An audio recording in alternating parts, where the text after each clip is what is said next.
아브라함이 하나님 말씀에 순종해서 떠나올 때 나이가 75살이었습니다. 그리고 100세가 되었어요. 100세가 되었는데, 물론 뭐 지금보다는 굉장히 그 수명이 좀 오래 살 때긴 하지만, 그래도 한 100세 정도가 자녀를 볼 수 있는 나이는 아니죠. 근데 이제 이미 아내 사라가 생리가 끝난 지 오래고, 자신도 기력도 없고, 그런데 어떻게 자식을 낳을 수 있을까? 근데 앞에 21장의 내용을 보면 자식을 낳는 장면이 나오는데, 거기 보면 하나님이 말씀하신 대로 사라를 돌보셨고, 말씀하신 대로 행하셨으므로 사라가 임신하고, 말씀하신 시기가 되어서 노년에 아브라함에게 아들을 낳으니, 이렇게 돼 있어요. 하나님께서 말씀하신 대로 이루어졌다는 거예요. 하나님 말씀하신 대로 자녀를 보게 되고, 하나님 말씀하신 그 시기와 때에 자녀를 보게 되었다는 거예요. 지난주에 하나님은 약속하시는 분이라고 말씀을 드리고, 또한 하나님께서 그 약속을 이루어주시는 분이라고 말씀을 드렸습니다. 그런데 우리들에게 시간하고 다를 수 있죠. 아브라함도 얼마나 걸렸어요? 하나님의 약속하시고 나서 자녀를 받기가 몇 년이 걸렸어요? 자그마치 25년이 걸린 거예요. 그러니까 우리들은 하나님께서 약속해 주시고 왜 당장 안 이루어 주시나, 이렇게 생각할 수 있는데, 하나님께서 하나님의 가장 정확한 때와 시간이 있다는 거예요. 그때 하나님께서는 자녀를 주셨어요. 여러분, 근데 이게 아무리 그래도 이게 100세의 자녀를 낳는다, 이게 상식적으로 인간의 머릿속으로는 상상할 수 없는 것이지만 하나님께서는 강하시죠. 근데 왜 하필이면은 이렇게 늦게 자녀를 주실 것 같아요? 일찍 주셨을 수도 있잖아요. 75세, 그 당시에 한 75세 정도면 자녀를 아마 낳을 수 있을 거예요. 근데 그 좀 빨리 주시면 되는데, 왜 늙어갖고 더 이상 자녀를 낳을 수 없는 나이에 하필이면 하나님 그때야 자녀를 주셔요? 왜 그럴 것 같아요?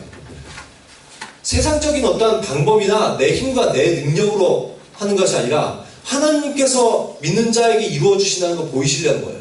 그러니까 우리들에게 소망도 없고 가망이 없을 때 하나님께서 그것을 통해서 이루어 주신 거 보이시는 거예요. 그런 사건들이 성경에 많이 나와 있는데, 우리들의 구원도 그렇잖아요. 그죠? 여러분, 우리들의 구원받는 게 내가 막 열심히 착한 일을 하고 뭔가를 대단한 일을 하고 하나님을 잘 보이시게 해주려고 우리가 기쁘게 해드리시기 위해서 뭔가를 했을 때 하나님께서 우리들 구원을 해주셔요? 그게 아니죠. 우리들은 하나님을 알지 못할 때 절망과 좌절과 죽음 가운데 있단 말이에요. 그 상황에서 우리들 할 수 있는 게 아무것도 없어요.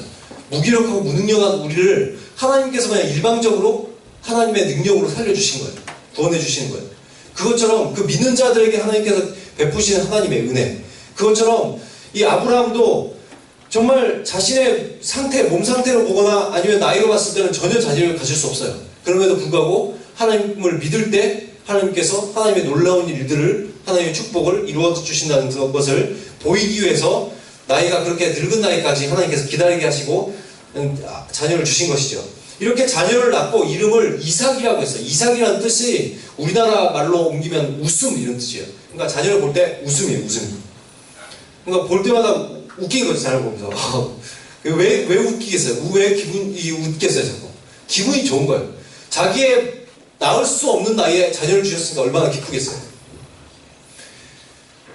그런데 오늘 이렇게 2절 보니까 하나님께서 이렇게 불가능한 현실 속에서 이삭이라는 아들을 주시고 웃음을 주셔놓고 이제 청소년 정도 나이가 됐어요. 한 10대 후반 정도 나이가 됐을 것 같아요.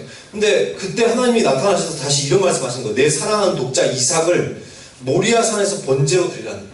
여러분, 번제가 뭐냐면은 하나님과 그러니까 인간이 하나님 앞에 범죄해서 하나님 앞에 죄를 짓고 타락해서 하나님과 인간과의 관계가 단절이었거든요. 끊겼어요. 그래서 하나님께서 인간과 다시 가까워질 수 있는 방법을 길을 열어주시는데, 물론 우리들은 무엇을 통해서 하나님과 다시 가까워졌다는 것을 알 수 있어요. 예수님이 우리들의 죄를 사하시고 그래서 우리들이 하나님께 가까워졌다는 걸 우리가 알 수 있지만, 이 구약에서는 하나님께서 그것을 장차 예수님이 오시겠지만 그것에 대한 어떤 예표로서 그것을 제사법을 통해서 보여주셨어요.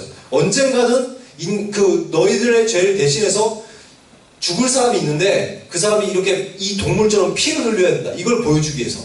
죽음은 죄는, 죄의 삭은 사망이고, 또한 우리들의 생명은 그 죄를 지은 사람들은 죽어야 된다는 것을 알게 하기 위해서 대신 동물을 죽이시는 거예요. 동물을.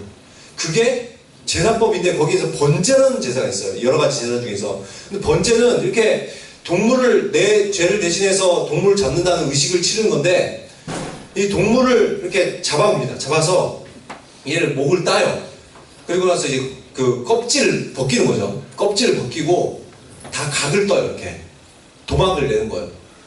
여러분 이게 통닭 같은 거 보면 도막도 하는데 있잖아요, 그죠? 그래서 도막을 다 내요. 이렇게 도막을 내서 그걸 이제 불에 불살라가지고 이제 그걸 하나님께 올려드립니다. 그럼 그 하나님께서 그 제사를 보면서 뭐라고 여기셔요? 그래, 네 죄가 사해졌다. 이렇게 너에게 죄를 묻지 않겠다. 이렇게 하나님께서 봐주시는 거예요. 그러면서 하나님께 나갈 수 있는 통로가 되는 거예요.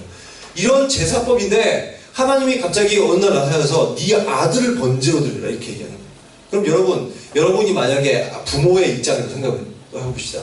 부모인데 어느 날 갑자기 하나님이 나타나셔서 야, 네 아들을 번제로 드리라 그래요. 그러면 하나님 그럴까요? 그래서 여러분 아들 데려와서 쿵쿵 들이고 있어. 아들 목 따고 그다음에 껍질 벗겨가지고 토막 내고 막 이래가지고 하나님 불사를 깨고 불사를 하나님 영광 받으세요. 이럴 것 같아요? 이게 안 되죠, 그죠? 여러분의 자녀를 죽일 수 있어요? 차라리 내가 죽고 말죠, 그죠? 어떻게 하나님 이게 사이코가 아닌가? 지금 미친 거 아니에요? 이런 반응이 오히려 나오기가 쉽겠죠, 그죠? 하나님이 이거 말이 안 되는 거예요, 이거는. 당시에 근데 인근에서는 이제 자녀들을 신한테 드리는 다른 신들은 실제는 없지만 일단 인간들이 신이라고 생각하는 것들 막 만들어놨어요. 그 신들한테 이제 그 자녀를 제물로 드리는 풍습들이 유행해 있었습니다. 우리나라에도 인신제사 풍습이 있었다는 거 아세요? 여러분 뭐 교과서 같은 데도 나올 수 있고 그 다음에 뭐 여러분이 어렸을 때 책으로 읽었을 수도 있습니다만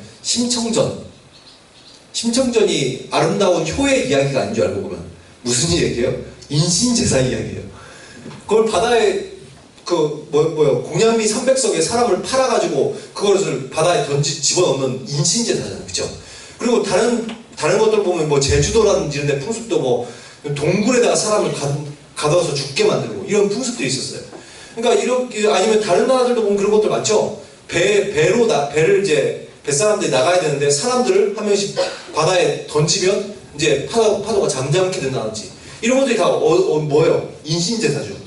그러니까 그런 식으로 해서 제사를 지내는 우리나라도 뭐 용왕이라든지 진해한테 막 바치기도 하고 산신한테 바치기도 하고 이런 것들이 우리나라에도 있었고 다른 나라에도 이런 인신제사 풍습들이 있었어요. 그런데 하나님이 그런 분이세요? 우리들이 알고 있는 그리고 아브라함이 알고 있는 하나님은 그런 분이 아니죠. 하나님은 인간을 사랑하시고 우리를 위해서 구원을 베푸시고 복 주시기 원하시고 이런 분으로 알고 있는데 하나님이 이게 아들을 제물로 바치라니까 이게 웬 말이냐는 거죠. 근데 1절을 보니까 오늘 22장 1절을 보니까 사실은 하나님께서 인신제사를 원하신 것이 아니었던 것 같아요. 보니까 뭐라고 얘기해요? 하나님께서 뭘 하려고 지금 이렇게 하신다고요? 아브라함을 그렇죠. 시험하려고 하신다는 거예요. 아브라함을 시험하려고 그를 부르셔서 갑자기 말씀하신 거예요. 여러분도 시험 보죠, 그죠? 학교에서 테스트, 그죠? 여러분들이 시험을 보는 것처럼 하나님께서 시험을 보시는 거죠. 시험을 보시는데 무슨 시험을 봐요? 과연 이 사람이 하나님을 경외하는가? 하나님께서 말씀하시면 내 생각, 내 상식으로는 이게 아닌 것 같은데 하나님께서 말씀하시면 그것을 순종하는가? 이것을 지금 시험하시겠다는 거예요. 그리고 내가 가장 내 자녀에게 관심을 갖는 것보다 하나님께 더 우선순위를 두고 살아가는가? 이런 것들을 시험하시는 거예요. 그런데 하나님이 성경을 보면 하나님은 우리들의 모든 걸 알고 계시다고 성경이 기록하고 있거든요. 우리들의 생각도 아시고 내가 무슨 행동할지 다 알고 계셔요. 그런데 왜 하나님께서 굳이 테스트를 하실 것 같아요? 하나님 우리를 다 아시잖아요. 근데 왜 굳이 시험을 하셔요? 여러분 그 사람들은 스스로가 이렇게 생각할 수 있죠. 하나님 이제 교회 다니는 사람들도 내가 하나님 정말 잘 믿고 있어. 나는 정말 신앙이 좋은 사람이야. 이런 식으로 생각을 할 수 있겠죠. 그러나 우리들 삶 가운데 여러 가지 시험들이 오기 시작했을 때는 좀 상황이 달라집니다. 그때 내 신앙이 보이기 시작해요. 어떤 사람들은 이렇게 물론 사탄이 우리들 가운데 시험하는 유혹이죠. 그건 템테이션. 유혹을 할 수가 있고 또 하나님께서 테스트를 하실 수가 있죠. 근데 어찌됐건 템테이션이든 테스트든 간에 우리들 간에 어떤 시험들이 들어왔을 때 우리들이 어떻게 반응하기 쉬워요? 어떤 사람들은 내가 이게 신앙이 얼마나 보잘것 없는지 알게 되는 사람이 있습니다. 그 전까지 잘 믿는다고 했는데 여러 가지 어려움을 만나면 하나님을 버리는 거예요. 아니면 내 판단이 흐려지는 거예요. 잘못된 걸 선택한 거예요. 성경에도 이런 인물들이 나오는데 예수님 앞에 부자 청년 한 명이 왔어요. 그 사람은 자신의 신앙이 대단히 괜찮다는 것, 그리고 율법 말씀을 다 지키고 있다는 걸 과시하고 싶었어요. 그래서 딱 찾아와서 예수님한테, 예수님 어떻게 해야지 영생을 얻죠? 이렇게 물어보니까 예수님이 율법의 계명 몇 개를 얘기해줘요. 그러니까 자기가 다 지켰대요. 율법의 말씀들을 웬만한 거 다 지키고 있대요. 남들이 볼 때 오 대단하게 보고 막 어떤 사람은 막 뒤에서 박수도 치고 그랬을지도 모르겠어요. 그러나 예수님께서 그 마음의 중심에 한 가지 굉장히 중요한, 그러니까 하나님보다 사랑하는 뭐가 있는 걸 아셨어요. 그게 그에게는 재물이었어요. 돈이었어요. 그러니까 예수님이 이렇게 말합니다. 너의 재산을 팔아서 가난한 자들에게 다 주고 넌 나를 따라라. 내 제자가 되라. 이렇게 얘기하는 거예요. 그러니까 그 청년이 어떻게 해요? 근심하며 예수님을 떠나갔다고 얘기하고 있어요. 예수님이 실제로 돈이 필요한 거예요? 예수님이 돈이 필요하지 않습니다. 하나님이 세상을 창조하셨고 모든 걸 가지고 계신데 인간한테 야 나 돈이 없는데 돈 좀 줄래? 이러는 하나님은 아니잖아요. 그렇죠? 하나님이 그럼 왜 이렇게 하시는 거예요? 시험하시는 거예요. 이 사람에게 테스트 하시는 거예요. 이 사람이 과연 하나님을 따를 수 있는가? 근데 그 부자 청년의 마음속에 뭐가 있는 거예요? 하나님보다 돈이 중요한 거예요. 근데 아브라함도 그럴 수 있겠죠. 하나님이 중요한 게 아니라 이삭이 더 중요하다고 하면 어떻게 반응하겠어요? 하나님 미쳤죠. 이렇게 반응하겠죠. 그런데 아브라함은 그렇게 하지 않는다는 거예요. 그리고 또한 테스트를 통해서 어떤 사람은 반면에 어떤 거래? 믿음에 결단하면서 자신의 신앙을 돌아보고 오히려 성장하고 더 확실하게 되는 사람도 있어요. 자기의 믿음을. 그게 바로 아브라함 같은 사람인 거예요. 내가 좀 하나님 말씀에 따르기로 순종하는 거예요. 그렇게 하면서 아 정말 내 신앙이 괜찮다는 걸 그때 확인할 수 있죠. 내가 제대로 믿고 있다는 걸 그때 확인할 수 있죠. 그런 식으로 하나님께서 그 사람에게 확인시켜주는 거예요. 그리고 세 번째는 어떤 사람들은 분명히 그러니까 앞으로도 이제까지 많은 사람들이 아브라함 이후에 많은 사람들이 왔고 앞으로도 많은 사람이 태어날 것입니다. 이런 사람들이 이렇게 성경을 보면서 뭐라 하는 거예요? 아 신앙은 아브라함처럼 해야 되는구나. 이렇게 신앙생활을 해야 되는구나. 이런 것들을 우리들이 보게 되는 것이죠. 그러면서 저희들이 여전히 이렇게 믿음의 도를 따르기 위해서 살아가게 될 것입니다. 이런 여러 가지 이유에 의해서 하나님께서 테스트를 하시는 걸 거예요. 그래서 이렇게 아버지는 테스트를 하셨어요. 테스트를 하셨는데 이제 이 믿음의 시험을 아브라함은 잘 통과를 합니다. 우리들은 이미 이 성경에서 기록된 말씀들을 이미 읽었고 내용들을 어느 정도 알고 있기 때문에 그래 아브라함이 뭐 하나님 말씀에 순종하지 믿지 따르지 하나님께서는 결국 이삭을 안 죽이시지 라고 생각할 수 있지만 여러분 아브라함의 딱 그 말을 들은 아브라함의 머리는 생각은 어떨까요? 굉장히 복잡하지 않을까요? 그죠? 이게 순종은 해야 되겠는데 그렇다고 내 아들을 죽여? 굉장히 이게 머리가 혼란스러운 거예요. 근데 참 놀라운 거는 하나님 앞에 순종한다는 거예요. 3절에 보니까 아침에 일찍 일어나서 심지어 길을 나서요. 여러분 여러분에게 똑같이 하나님 말씀하셨어요. 그런데 지금 우리는 미래가 어떻게 될지 알지 못하잖아요. 그렇죠? 그런데 아들을 일단 번제로 바치라고 했어요. 그러니까 하나님 뜻이라고 믿는다고 생각해 봅시다. 그렇다고 여러분이 딱 아침에 일찍 일어나가지고 아들아 가자 하면서 짐 다 챙기고 가기 쉬워요? 그게 쉽지가 않아요. 저 같으면 이럴 것 같아요. 하나님께서 결국 스톱시키셔야지. 그래서 아침에 일어나지 않아요. 정오가 넘고 저녁쯤 일어날 것 같아요. 일어나. 그때까지 계속 기다리면 하나님 스톱시키시겠지. 어쩔 수 없이 늦게나마 일어나가지고 짐을 그때 천천히 하면서 하나님 지금이라도 시간 남았어요. 스톱시켜주세요. 우리들 이러기 쉽지 않겠어요. 그쵸? 근데 아브라함은 그러지 않아요. 아침부터 나는 그러면서 나귀의 안장을 지우고 종 2명과 함께 이삭을 데리고 번제에 쓸 나무를 쪼개어가지고 떠나기 시작합니다. 그래서 3일길이 지나서 눈앞에 보니까 그 하나님께서 말씀하신 산이 보여요. 그 산에 딱 앞에 가니까 종들에게 이렇게 얘기하네요. 너희는 나귀와 함께 여기서 기다리라. 내가 아이와 함께 가서 예배하고 우리가 너에게 돌아올 것이다. 여러분 차라리 좀 종을 데리고 가는 게 낫지 않겠어요? 종을 데리고 가서 여러분 산 꼭대기 가서 여러분이 제사를 딱 지내려고 하면서 제사 얘들아 준비해라. 제사 종들이 다 준비하고 변제할 거 다 준비해 놓고 나서 아들 묶어 이러면서 아들 칼로 딱 들으려고 하면 뭐라고 할 것 같아요? 종들이 이 노인네가 드디어 노망 들었구나. 치매 걸렸어요 이러면서 막 말리고 아들 이삭을 구해내고 막 이런 놀라운 막 이런 일들이 막 벌어질 거잖아요, 그죠? 그런 것들을 안다면 아브라함이 만약에 정말 하나님을 우선순위에 두지 않고 이삭을 우선순위에 뒀으면 어떻게 했어요? 그래, 내가 종들을 데려가야 되겠다. 그래서 일부러 꼼수를 쓰는 거지, 머릿속에. 그래서 딱 이렇게 일부러 묶으라고 하고 칼 집어들고 이러면 하나님, 그때 종들이 막 말리고 이렇게 되면 하나님한테, 하나님 저는 분명히 아들 죽이려고 했어요. 근데 저놈의 종들이 말리는 거 어떡해요? 하나님 제가 나이도 늙은 거 아시죠? 제 힘이 없어요. 이래버리면 끝 아니에요? 근데 아브라함은 그러지 않아요. 그렇게 된 걸 아니까 오히려 종들을 떼어놓고 가가지고 이삭만 데리고 가요. 그렇게 딱 올라가고 있는데 이삭도 좀 생각해보니까 좀 이상하죠? 가고 있는 자기가 이렇게 나무를 짊어지고 옆에 보니까 아빠가 횃불 들고 칼 들고 이렇게 막 올라가고 있어요. 근데 자기랑 아빠밖에 안 올라가. 보니까 재물은 없어. 양이 있어야 되는데 양이 없어요. 그러니까 이삭이 아버지한테 물어보죠. 아버지, 그런데 하나님께 드릴 재물은 어디 있어요? 이렇게 물어보는 거예요. 그때도 한 번 또 기회가 오죠, 아브라함한테는. 아들아, 하나님이 너를 재물로 바치래. 이렇게 보니까 이삭이 좀 깜짝 놀라고 도망갈 수 있는 여지를 좀 줄 수 있잖아요. 근데 여기서도 아브라함은 그런 말도 안 해요. 그냥 하나님께서 모든 걸 준비하신 거야. 이렇게 하시면서 산 꼭대기 보는 거. 아주 공포죠, 이게. 공포. 호러물 영화 보는 것 같지 않아요? 아버지가 칼 들고 횃불 들고 아직 나무 매개하고 올라가는데 재물도 없고 아버지가 죽일 준비하고 있더라고요. 근데 이제 드디어 산 꼭대기에 올라왔어. 그래서 이제 제단 쌓고 나무를 벌려놓고 아들을 막 시키게 해줘. 야, 이렇게 해라. 그리고 나서 갑자기 아버지가 아브라함의 아들을 묻기 시작해요. 그러면 여러분, 이 아이가 아버지의 나이가 적어도 110몇 세가 되잖아요, 그렇죠?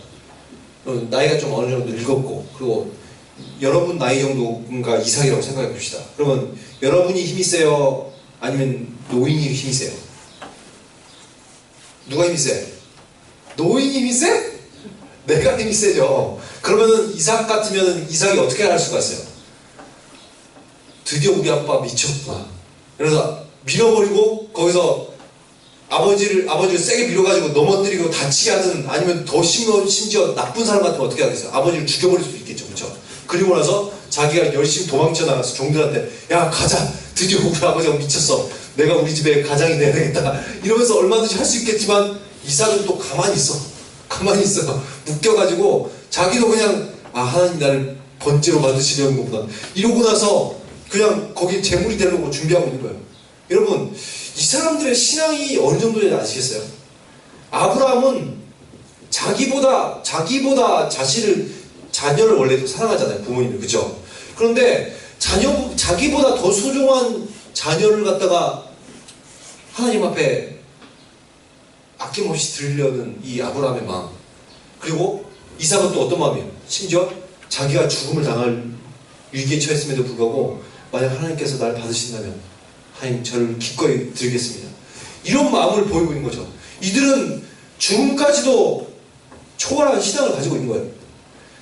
히브리서 11장 17절에서 19절 말씀 보면 이렇게 이 말씀에 대해서, 이건 이제 구약에 아주 오래전에 있었던, 약 4,000년 정도 전에 있었던 사건이고, 이것을 나중에 예수님 이후에 성경을 기록한, 하나님께서 말씀을 주셔서 기록한 사람들이 기록할 때 당시에 이 옛날 사건들을 새롭게 이제 신약에서 해석을 합니다. 그때 해석을 보니까 이렇게 얘기해요. 하나님이 이삭을 통해서 자손을 번성하게 하시겠다고 약속을 하셨죠, 그렇죠? 하나님께서 너에게 자손을 주겠다. 그것이 누구였어요? 이삭을 통해서 자손을 번성케 하신다고요. 그러면은 만약에 이 하나님의 약속의 말씀을 믿는다면, 만약에 이삭을 죽이면 어떻게 돼요? 자손이 나올 수 없잖아요, 그렇죠? 그럼 아브라함에는 무슨 생각이 있는 거예요? 하나님께서 내가 설령 이삭을 죽인다 할지라도 하나님께서 이 이삭을 다시 살려내실 수 있겠구나, 이런 신앙이 있는 거예요. 여러분, 이 당시에 죽은 사람이 살아난 것을 이삭은 보지 못했을 거예요. 아니, 아브라함은 보지 못했을 거예요. 그러나 그의 신앙에 뭐가 있는 거예요? 부활의 신앙이 있는 거예요. 지금 이 시대도 부활의 신앙을 가져야 합니다. 비록 우리들이 지금 눈앞에 죽고 나서 다시 살아나는 것이 있을 수 있을까? 이런 생각할 수 있지만 성경에서 뭐라고 얘기하고 있어요? 그런 일이 일어날 것이다. 사실 이 아브라함과 이삭 사건을 통해서 하나님께서 이것은 예수 그리스도께서 장차 오실 것에 대한 예표적 성격이 있거든요. 하나님께서 어떻게 하셨어요? 우리 죄를 위해서 예수님을, 독생자 예수 그리스도를 제물로 받으시죠. 그죠? 마치 이삭을 독생자인 이삭을 하나님께 드리려고 하는 것처럼 하나님께서 독생자 예수 그리스도를 우리 죄를 대신해서 제물로 받으셔요. 그때는 실제로 예수님께서 죽으시죠. 어디서? 십자가에 달려 죽으셔요. 그런데 하나님께서 그 예수님을 어떻게 하세요? 다시 3일 만에 부활시켜 주시죠. 그러면서 모든 믿는 사람들에게 무엇을 주시겠다는 약속을 하시는 거예요. 다시 이 예수님께서 부활하신 것처럼 우리 모든 사람들에게 부활을 주겠다고 약속하시는 거예요. 이런 것처럼 아브라함은 이런 부활 신앙을 가지고 있었어요. 설령 죽인다 할지라도 하나님께서 다시 살리실 거예요. 이렇게 해서 이제 10절에 보니까 번제로 이제 드리려고 아들을 죽이려고 칼 치켜들고 확 이제 찌르려고 하는 거죠. 어디 찌르면 좋을까요? 심장을 찌르면 별로나? 목을 따는 게 좋을까요? 아무튼 이렇게 하려고 이제 딱 칼을 치켜든 거예요. 그게 딱 치켜드니까 하늘에서 갑자기 아브라함아! 아브라함아! 급하게 천사가 외치는 소리가 들리는 거예요. 그래서 아브라함이 저 여기 있습니다. 이렇게 얘기하니까 그때 오늘 말씀 보니까 이렇게 얘기합니다. 그 아이에게서 내 손을 대지 마라. 그에게 아무 일도 하지 마라. 내가 내 아들 독자까지도 내가 아끼지 아니하였으니 내가 이제야 네가 하나님을 경외한 줄 알겠다. 아브라함은 어떤 신앙을 가지고 있었다고요? 하나님 앞에 자신의 자식까지도 아끼지 않고 드릴 수 있는 신앙을 가졌다는 거예요. 그렇게 얘기하고 나서 갑자기 13절에 보니까 아브라함이 눈을 들어보니까 뒤에서 수냥 한 마리가 매 하고 울고 있는 거예요. 자세히 보니까 머리가 그 뿔이 있는데 뿔이 이렇게 나무에 걸려 있어요. 그래서 막 움직이지 못하고 매 이러고 있는 거예요. 그래서 아브라함이 그 양을 가지고 가서 자기의 자식 이삭을 대신해서 그 양을 제사로 드립니다. 그런 장면이 나와요. 그러고 나서 이제 그 순양을 아들 대신 드리면서 이때 아브라함이 이 지역을 여호와 이레라고 부르기 시작합니다. 여호와 이레가 무슨 뜻이냐면 하나님께서 준비하신다는 거예요. 알고 보니까 어떻게 하셨어요?